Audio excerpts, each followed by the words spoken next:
فاطمہ الزہرا رضی اللہ تعالیٰ عنہ کے ابا امام الانبیاء جناب محمد مصطفیٰ صلی اللہ علیہ وسلم کی معراج کا واقعہ ہے۔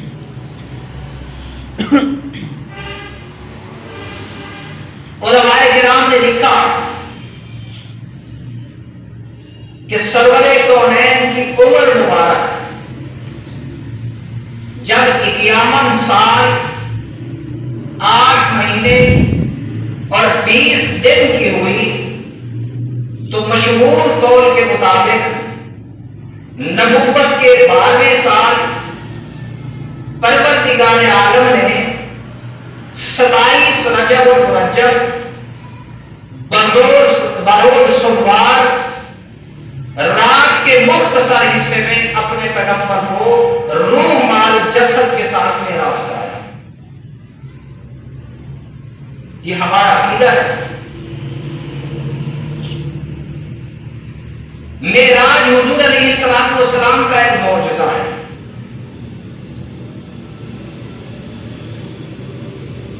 معجزہ کہتے کس کو ہے؟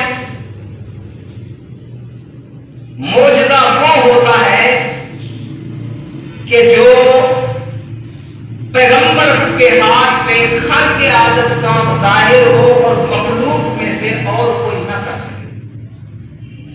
معجزہ عاجز کرنے سے ہے کہ یعنی نبی کے ہاتھ میں وہ ظاہر ہو جائے لیکن کوئی عام آدمی ویسا کام نہ کر سکے، اس کو معجزہ کہتے ہیں۔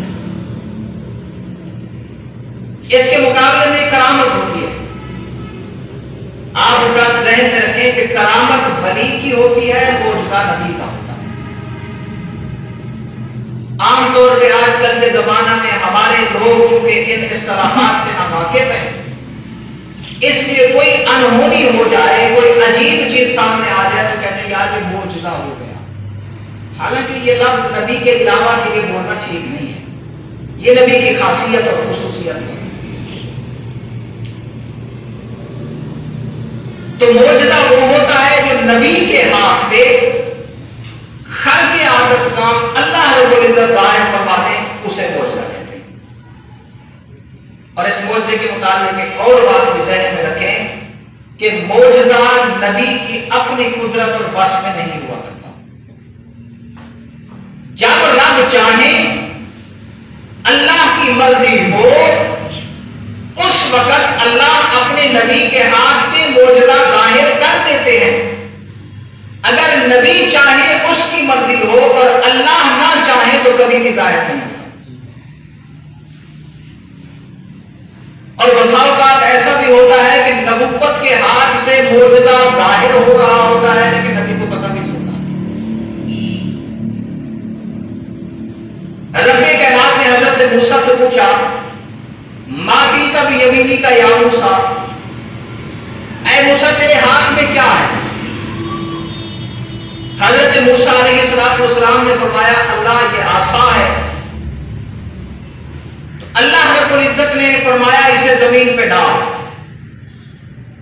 حضرت موسیٰ نے اپنا عصا مبارک زمین پہ ڈالا تو سانپ بن گیا۔ اب حضرت موسیٰ علیہ السلام کو چونکہ پتہ نہیں تھا اس لیے اس وقت ڈر گئے۔ بعض روایات میں تو یوں بھی آتا ہے کہ دوڑنے لگے۔ اللہ رب العزت نے فرمایا اے موسیٰ میں نے اسے سانپ بنا دیا، یہ تجھے کچھ نہیں کہے گا، اب پھر اسے پکڑ۔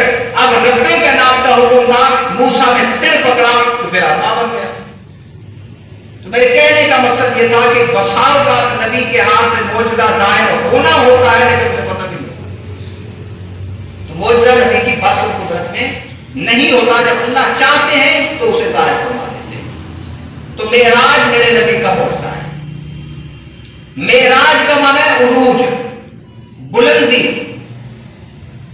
رب کائنات نے اپنے پیغمبر جناب محمد مصطفیٰ کو یہ عروج اور بلندی عطا فرمائی کہ ایک ہی رات میں یا تو اپنے بستر پہ لیٹے تھے یا پھر رب کائنات نے بلا کے عرش پہ بٹھا دیا۔ اتنا بڑی بلندی عطا فرمائی۔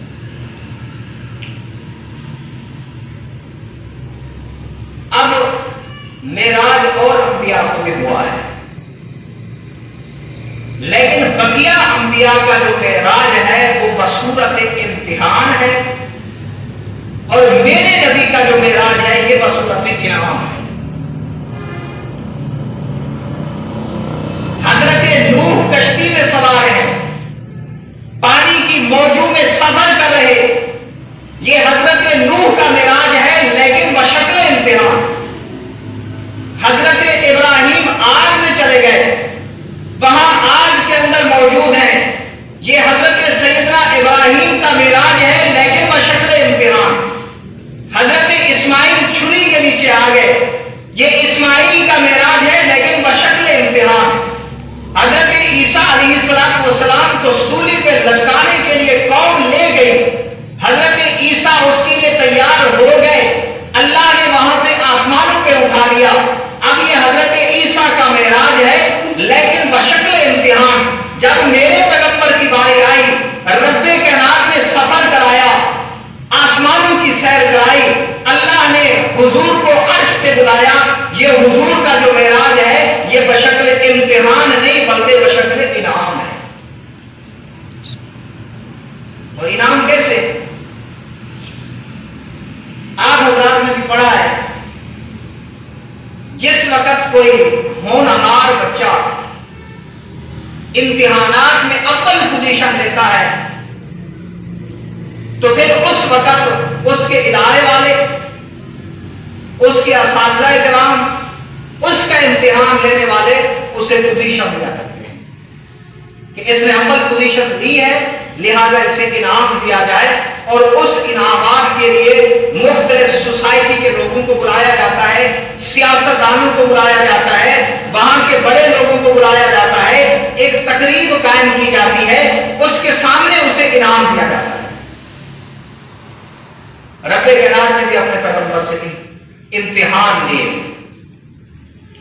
پھر اس کے نتیجے میں جب اللہ کے نبی پاس ہوئے پھر جا کے رب نے معراج کرایا۔ اب وہ امتحانات کیا ہیں ذرا توجہ سے سنیے گا کہ جن کی وجہ سے اللہ رب العزت نے اپنے نبی کو معراج کرایا۔ حضور علیہ السلام نے جب نبوت کا اعلان فرمایا تو اللہ کے نبی کے خاندان والے مخالف بن گئے، حضور کے رشتہ دار مخالف بن گئے، جو امین اور صادق کہا کرتے تھے وہی اللہ کے نبی پہ پتھر برسانے والے بن گئے۔ اس وقت عورتوں میں سے ایک عورت نے اللہ کے نبی کو دلاسا دیا، اس کا نام ہے خدیجہ الکبریٰ رضی اللہ تعالی عنہا۔ آقا صلی اللہ علیہ وسلم کی سب سے پہلی زوجہ محترمہ،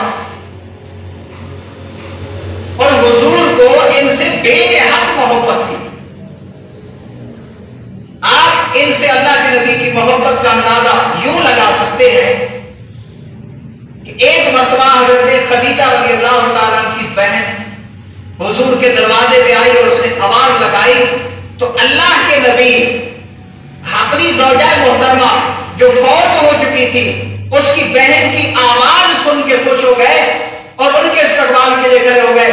حضرت عائشہ رضی اللہ تعالیٰ عنہا فرمانے لگی کہ یا رسول اللہ ابھی تک وہ آپ کو بڑھیا بھولی نہیں۔ اللہ کے نبی نے فرمایا عائشہ تم اس وقت کی میرے ساتھی ہو جب تکالیف مجھے نہیں پہنچ رہی، اور اس نے اس وقت میرا ساتھ دیا تھا جب سب پتھر برسانے والے تھے۔ حضور علیہ السلام کے گھر میں کچھ پکتا، کوئی خیرات صدقہ کرتے تو ان کا حصہ نکالا، ان کی دوستوں میں تقسیم کیا کرتے تھے، بانٹا کرتے تھے، اتنا محبت تھی۔ ایک تو جس سال حضور کو معراج ہوا ان کی وفات ہو گئی، یہ صدمہ اللہ کے نبی کو پہنچا، اس پریشانی میں مبتلا تھے۔ دوسری بات یہ کہ اللہ کے ان کی دوستوں میں تقسیم کیا کرتے تھے، بانٹا کرتے تھے، اتنا محبت تھی۔ ایک تو جس سال حضور کو معراج ہوا ان کی وفات ہو گئی، یہ صدمہ اللہ کے نبی کو پہنچا، اس پریشانی میں مبتلا تھے۔ دوسری بات یہ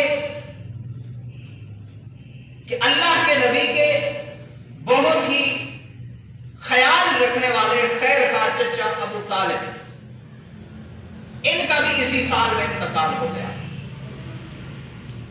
یہ حضور کا کتنا دھیان کیا کرتے تھے۔ جس وقت اللہ کے نبی کی والدہ محترمہ 6 سال کی عمر میں فوت ہو گئی تو حضور اپنے دادا حضرت عبد المطلب کی پرورش میں آ گئے۔ جب آقا صلی اللہ علیہ وسلم کے دادا محترم کا انتقال ہونے لگا تو اس وقت انہوں نے حضور علیہ السلام کو اپنے چچا ابو طالب کے ہاتھ میں دیا اور فرمایا اس کا خیال رکھنا۔ چونکہ حضور کے جو والد محترم حضرت عبداللہ تھے، یہ اور ان کے جو چچا ہیں ابو طالب کے سگے بھائی تھے، یعنی ایک ہی ماں سے پیدا ہوئے، اور حضور کے جو بقیہ چچا تھے وہ باپ تو ایک تھا لیکن ان کی مائیں الگ الگ تھی، اس لیے ان کے حوالے کر دیا۔ اب یہ میرے پیغمبر کا اتنا خیال کیا کرتے تھے، سونے کے وقت میں حضور کو اکٹھے سلاتے تھے، ساتھ بٹھا کے کھانا کھلاتے، سفر میں جاتے تو حضور کو ساتھ لے جاتے۔ تاریخ کی کتابوں میں آتا ہے کہ جتنا انہوں نے جناب محمد مصطفیٰ کا خیال کیا اور جتنا ان سے محبت کی ہے اتنا انہوں نے اپنی اولاد سے محبت کی۔ جب حضور نے اعلان نبوت کیا سارے لوگ مخالف ہو گئے۔ آقا صلی اللہ علیہ وسلم کو تکلیف پہنچانا یعنی معاذ اللہ قتل کر دینا یہ ان کے لیے کوئی مشکل نہ تھا، لیکن سب سے بڑی وجہ ان کے لیے یہ تھی کہ حضرت ابو طالب محمد کی پشت پہ تھے اور یہ اپنی قوم کے سردار تھے، اس وجہ سے انہیں جرأت نہ ہوتی تھی حضور کو کچھ کہنے کی۔ ایک مرتبہ وہ سارے اکٹھے ہو کے ابو طالب کی خدمت میں آ گئے۔ ابو جہل بھی ہے، عتبہ بھی ہے، شیبہ بھی ہے، ہشام بھی ہے، ابو سفیان بھی ہے، سارے سرداران قریش اکٹھے ہو گئے۔ آگے کہنے لگے ابو طالب تیرا بھتیجا ہمارے بتوں کو برا بھلا کہتا ہے، گالیاں دیتا ہے، ان کا انکار کرتا ہے، بہت برداشت کر لیا ہم نے، اب برداشت نہیں ہوتا، یا تو بھتیجے کو بٹھا کے سمجھاؤ کہ وہ ہمارے بتوں کو برا بھلا کہنا چھوڑ دے، یا پھر آپ ان کا ساتھ چھوڑو، تم بیچ سے ہٹ جاؤ، اور اگر ساتھ نہیں چھوڑتے تو پھر ہمارے ساتھ جنگ کرنے کے لیے تیار ہو جاتے۔ ابو طالب نے جناب رسول اللہ صلی اللہ علیہ وسلم کو بلایا، میرے اور آپ کے آقا جب تشریف لائے، ابو طالب نے کہا ہے بھتیجے یہ سارے تیری قوم کے سردار آئے ہیں، یہ تو اس سے مطالبہ کرنے کے لیے آئے ہیں کہ تو ان کے بتوں کو برا بھلا کہنا چھوڑ دے۔ بھتیجے یہ سارے سردار اکٹھے ہو گئے، میرے اوپر اتنا وزن نہ ڈال جسے میں برداشت نہ کر سکوں، لہذا ان کی بات مان لے۔ میرے پیغمبر نے کہا چچا ابو طالب اگر یہ میرے ایک ہاتھ پہ سورج رکھ دیں اور دوسرے ہاتھ پہ چاند رکھ دیں اور مجھے کہیں کہ میں ان کے بتوں کو مانوں، یہ کبھی نہیں ہو سکتا، میں کبھی بھی ان کے بتوں کو برا بھلا کہنا اور اپنے خدا کو چھوڑنا یہ گوارا نہیں کروں گا۔ اسی اثناء میں میرے پیغمبر کی آنکھوں سے آنسو آ گئے اور فرمانے لگے اے چچا جان تیرے میرے اوپر بڑے احسان ہیں، تو نے بڑا میرا خیال کیا، لیکن اگر تو بھی مجھے چھوڑ دے گا تو میں اپنے رب کے سہارے جی لوں گا لیکن اپنے خدا کو نہیں چھوڑوں گا۔ یہاں پہ علماء کرام نے لکھا ہے کہ اللہ کے نبی کی آنکھوں سے آنسو کا آنا شاید کہ میرے نبی کے دل میں آیا ہوگا کاش کہ اگر آج عبداللہ ابا زندہ ہوتا تو کبھی بھی مجھے چھوڑنے کی بات نہ کرتا، اگر آج وہ زندہ ہوتا تو کبھی یہ نہ کہتا کہ بھتیجے میرے اوپر اتنا وزن نہ ڈال۔ اس لیے آنکھوں سے آنسو آ گئے۔ اللہ کے نبی وہاں سے اٹھے، جب جانے لگے تو چچا نے آواز لگائی اے بھتیجے محمد ٹھہر جا، آج میں ان کے سامنے کہتا ہوں جو کرتا ہے تیری مرضی کر، کبھی بھی یہ دشمن تجھے ہاتھ نہیں لگا سکیں گے، میں تیرے ساتھ۔ اتنا بڑا خیر تھا، اس کا بھی انتقال ہو گیا۔ اللہ کے نبی کے دل پہ یہ بھی بڑا صدمہ تھا، اور پھر اس سے 3 سال کا عرصہ اللہ کے نبی اپنے قوم، اپنے کنبے، اپنے قبیلے کے ساتھ شیعہ بن ابی طالب میں قید برداشت کر چکے تھے،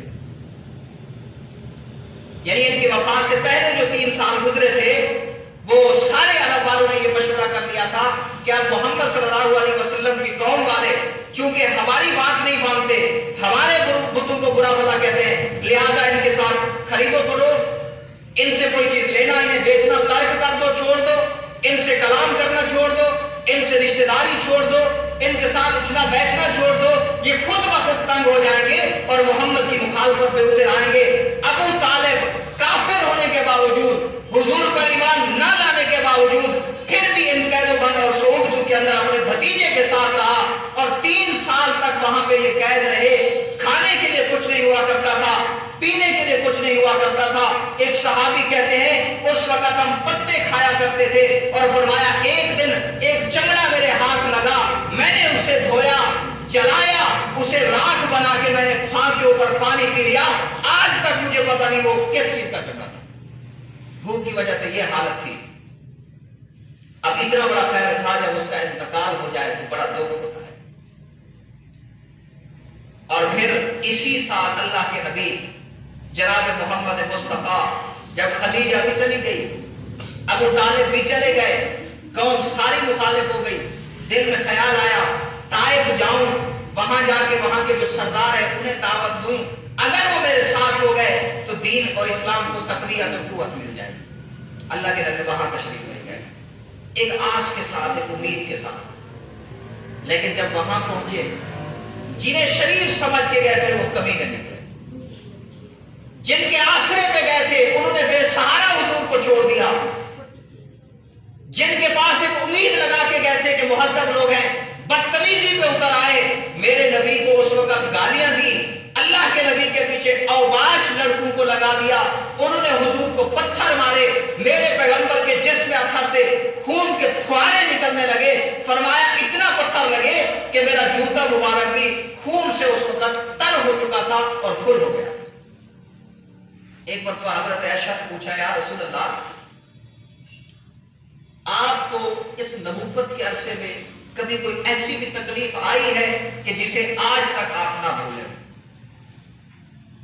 میرے پیغمبر نے فرمایا عائشہ وہ طائف کا سفر تک مرتے وقت تک نہیں، اتنا مجھے تکالیف دی گئی تھی کہ کبھی بھی نہیں بھول سکتا۔ اب یہ طائف کا سفر، یہاں سے بھی حضور مایوس ہو کے آ گئے۔ اب جب رب کائنات نے دیکھا کہ میرا پیغمبر مایوس ہو چکا، بڑی تکالیفیں جھیل لی، صبر کے پہاڑ بن گئے یہ۔ اور پھر دنیا کا دستور ہے جب ایک محبوب، اس کا محبوب پریشان ہوتا ہے تو وہ محبوب اسے سیر کراتا ہے۔ تو رب کائنات نے فرمایا جبرائیل، بڑی تکالیف برداشت کر دی میرے پیغمبر نے، محبوب نے، اب ذرا آؤ میرے پیغمبر کو آسمانوں کی سیر کرو۔ تو ان تکالیف کے انعام میں اللہ رب العزت نے اپنے محبوب کو آسمانوں کی سیر کرائی اور معراج کرایا۔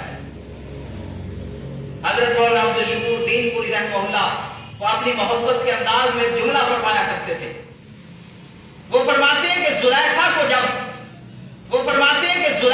جب مصر کی عورتوں نے کہا اے زلیخا کیا ہو گیا تجھے، جس بچے کی پرورش کی، جسے گود میں پالا، جسے کھلایا پلایا، جسے بیٹا بنایا، اس کے حسن میں مبتلا ہو گئی ہے اور اسے پھر اپنے جال میں پھنسانے کی کوشش کی ہے، خیر تو ہے کیا ہو گیا؟ زلیخا نے دیکھا انہیں حسن یوسف بیان کروں یہ سمجھ نہیں سکے گی، انہیں بتاؤں کہ یوسف کا حسن کتنا ہے یہ اس وقت ان کے خیال میں نہیں آئے گا۔ تو زلیخا نے کیا کیا؟ ان سب کو بلایا، ان کے ہاتھ میں چھریاں دے دی، فروٹ سامنے رکھ لیے، یوسف کی منت کی اور کہا ذرا یہاں سے نکل کے ان کے سامنے تو آؤ، انہیں جلوہ تو دکھاؤ۔ جب یوسف سامنے آئے اور تو نے یوسف کو دیکھا، دیکھ کے کہنے لگی ما ھذا بشرا، یہ تو انسان نہیں لگتا، یہ تو کوئی معزز فرشتہ نظر آتا ہے۔ اس وقت زلیخا نے ثابت کر دیا جس کے بارے میں ملامت کرتی ہو اسے خود ہی دیکھ کے بتاؤ کہ اس کا حسن کتنا ہے، یہ کیسے برداشت کیا جا سکتا ہے۔ مولانا عبد الشکور دین پوری کہا کرتے تھے، فرمایا میرے رب کو جب ضرورت آئی کہ آدم شفیع اللہ کو اپنے محبوب کا حسن دکھاؤں، نوح نجی اللہ کو اپنے محبوب کا حسن دکھاؤں، ابراہیم خلیل اللہ کو اپنے محبوب کا حسن دکھاؤں، اسماعیل ذبیح اللہ کو اپنے محبوب کا حسن دکھاؤں، موسیٰ کلیم اللہ کو اپنے محبوب کا حسن دکھاؤں، تو جبرائیل سے فرمایا جبرائیل جا میرے محبوب کو براق کے اوپر بٹھا، آج میں پوری کائنات کو اور تمام انبیاء کو دکھانا چاہتا ہوں کہ میرا محمد کیسا ہے۔ اپنے محبوب کو معراج کرایا۔ اور حضرت مولانا عطا اللہ شاہ صاحب بخاری رحمہ اللہ وہ اس سے بھی بڑھ کے ایک جملہ فرمایا کرتے تھے۔ بعض معترضین کہتے ہیں کہ حضور کو تھوڑے سے وقت میں معراج کیسے ہو گیا؟ اتنا لمبا سفر تھوڑے سے وقت میں کیسے طے کیا جا سکتا ہے؟ ایک جگہ پہ حضرت بیان کر رہے تھے، مولانا احسان احمد شجاع آبادی کے ساتھ تھے، تو حضرت نے انہیں فرمایا احسان احمد یہ ساری قوم جٹ ہے، دیہاتی لوگ ہیں، میری بات یہ کیسے سمجھیں گے؟ ذرا آپ ہی بتاؤ کیسے سمجھو؟ ایک آدمی سے پوچھا کیا کرتا ہے؟ اس نے کہا ہل چلاتا ہوں۔ فرمایا اب تجھے سمجھاتا ہوں کہ جس وقت تو ہل چلا رہا ہو اور اس وقت سامنے بے انتہا خوبصورت شخصیت آ جائے اس وقت کیا ہوتا ہے؟ اس نے کہا حضرت میں تو ٹھہر جاتا ہوں اس کے دیکھنے کے لیے، جب میں ٹھہرتا ہوں میرے بیل ٹھہر جاتے ہیں، جب وہ ٹھہرتے ہیں ہل رک جاتا ہے، جب وہ گزر جاتا ہے پھر میں کام شروع کرتا ہوں۔ فرمایا بھی عین ہی ایسے ہوا جب میرے پیغمبر کو اللہ رب العزت نے جبرائیل کے ذریعے بلوایا، تمام فرشتے ان کے ساتھ تھے، جب پیغمبر نے سفر شروع کیا کائنات نے نبی کے حسن کو دیکھا، ساری کائنات مبہوت ہو کے حضور کے حسن کو دیکھتی رہ گئی اور رک گئی۔ جب کائنات رکی اس وقت رات رک گئی، جب رات رکی جو چیز جہاں تھی وہ وہیں رک گئی۔ پیغمبر آسمانوں پہ گئے، اللہ سے ملاقات کی، اور جب واپس آئے حضور گھر میں داخل ہوئے، پھر کائنات میں اپنا سفر شروع کیا۔ تو فرمایا کیسے کہتے ہو کہ تھوڑے سے وقت میں معراج ہو گیا؟ یوں معراج ہوا تھوڑے سے وقت، اللہ نے ساری کائنات کو روک لیا۔ آیا ایک شاعر نے عجیب جملہ بولا ہے، وہ لکھتا ہے کہ آسمان اور زمین کا آپس میں مقابلہ ہو گیا۔ آسمان کہنے لگا میں افضل ہوں، زمین کہنے لگی میں افضل ہوں۔ آسمان نے زمین نے آسمان سے پوچھا تو کیوں افضل ہے؟ تو آسمان نے اشعار میں کہا، شاعر نے اس کو اپنے تخیل میں بیان کیا، کہتے ہیں آسمان کہنے لگا مجھ پر فلک بولا کہ مجھ پر ملائکہ باصفا ہوں گے۔ زمین نے جواب دیا، زمین بولی کہ مجھ پر اولیاء و انبیاء ہوں گے۔ فلک بولا کہ ستاروں سے مزین میرا سینہ ہے۔ زمین بولی کہ مجھ پر طور اور مدینہ ہے۔ فلک بولا کہ مجھ پر چاند کیسا نور والا ہے۔ زمین بولی کہ مجھ پر کالی کملی والا ہے۔ زمین بولی کہ مجھ پر کالی کملی والا ہے۔ فلک بولا کہ میرے ابر سے بادل برستا ہے۔ زمین بولی کہ تو محمد کی تربت پہ ترستا ہے۔ زمین بولی کہ تو محمد کی تربت پہ ترستا ہے۔ فلک بولا کہ کرسی عرش اور قلم ہے مجھ پر۔ زمین بولی کہ محمد کے قدم ہے مجھ پر۔